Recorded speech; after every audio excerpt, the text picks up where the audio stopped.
নমস্কার বন্ধুরা, ফুচকা ভিলেজে আপনাদের স্বাগত।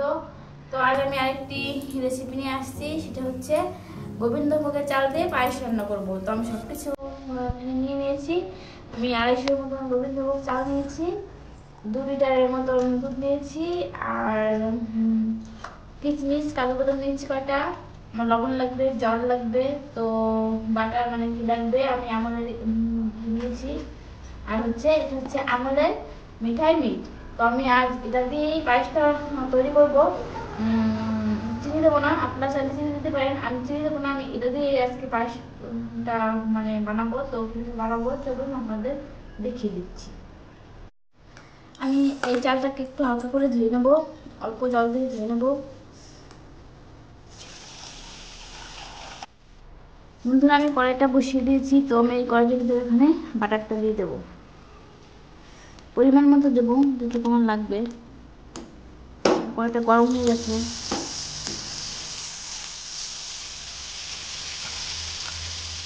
দেখি কতটা হলো। হ্যাঁ, সেরকম হালকা করে হয়ে যাবে। গরম গরম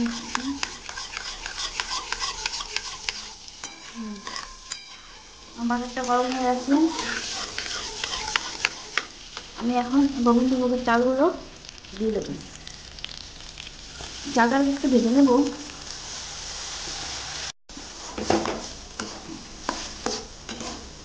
বন্ধুরা, ভাজা প্রায় হয়ে গেছে আমার। চালটা একদম পুরো সাদা হয়ে যাবে, এরকম করে ভেজে নিয়েছি আমি। দেখেন,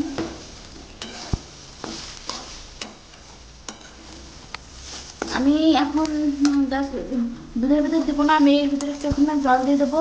জল দিয়ে একটু চালটা ফুটিয়ে নেবো, তারপরে দুধের ভিতরে দেবো। এখন এটার ভিতরে জল দিয়ে দেবো। আমি এখন একটু ঢেকে দেবো। দেখি আমার চালটা কতদূর হলো, দেখি। আমার চালটা হালকা ফুটছে, হ্যাঁ ভালোই ফুটেছে। আমি একটু পরে দেবো, এখন দেবো না, আর একটু হোক, জলটা টানুক।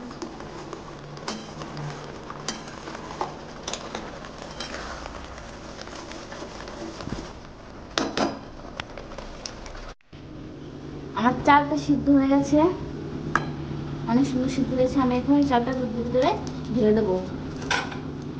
দুধটা আগে থেকে গরম করে নিয়েছি, আমি এখন এই চালটা এই দুধের ভিতরে ঢেলে দেবো। আমার হাতা দিয়ে আমি ঢালতে পারবো না, বিশাল কষ্ট। এইবার ঢেলে দিচ্ছি।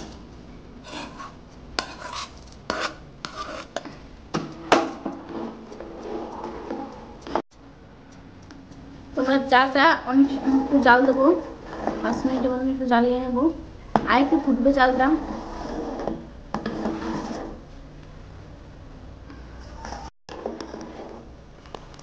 চালটা প্রায় ফুটে এসেছে, মনে মনে নাড়তে হবে, লাগিয়ে দেবে তবে।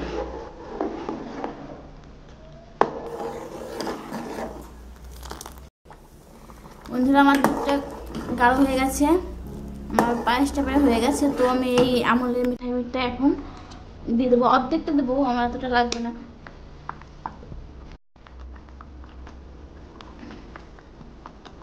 এত আস্তে আস্তে পড়ছে,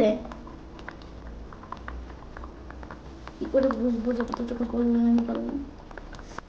আমি হালকা একটু লবণ দিব, লবণ না দিলেও হয় আমার,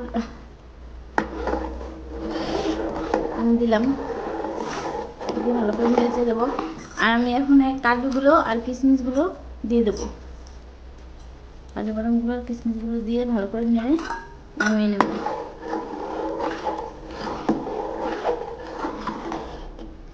হ্যাঁ, অনেক সুন্দর সাদা হয়েছে, বলো, খেতেও ভালো লাগবে, গন্ধটাও সুন্দর বেরিয়ে এসেছে।